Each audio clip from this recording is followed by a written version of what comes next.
महत्त्वाची बातमी आहे, मार्कडवाडीमध्ये बॅलेट पेपरवर चाचणी मतदान घेण्यावर गावकरी ठाम आहेत।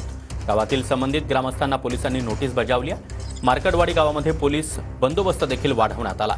उद्या चाचणी मतदान घेण्यावर गावकरी ठाम आहेत। दरम्यान मतदान घेतल्यास संबंधितांवर गुन्हे दाखल करणार पोलिसांनी हा इशारा दिला।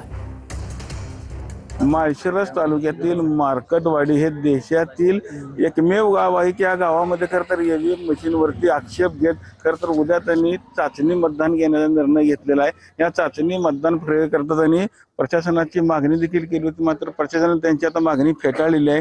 तरी देखील गावकरी या मतदान घेण्यावरती ठाम आहेत।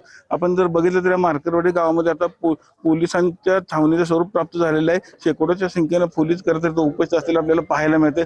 चोख बंदोबस्त असा खरं तर या गावामध्ये लावण्यात आले। गावातले सरपंच आता आपल्याबरोबर काय सांगताल, गावात पोलीस फौज पाठवा मोठा बंदोबस्त तैनात करण्यात आलेला आहे। तुम्ही या बॅलेट पेपरवर मतदान घेण्यास ठाम आहात का? हो, आम्ही गावले सगळे बॅलेट पेपरवर मतदान घ्यायला ठाम आहे। आम्ही काय तुमची मागणी होती? काय नाही, आमच्या गावातलं एवढं मतदान कसं घडलं, एवढं आमदार साहेबांना एवढं मतदान कसं कमी पडलं। 30 वर्षापासून आम्ही आमदार साहेबांच्या पाठीशी संपूर्ण गाव होतं आणि मोहिते पाटील गट आणि आमदार साहेब गट हे दोन्ही एकत्र आल्यानंतर आता देखील चारा जास्त वाढायला पाहिजे, ते कमीच झालं।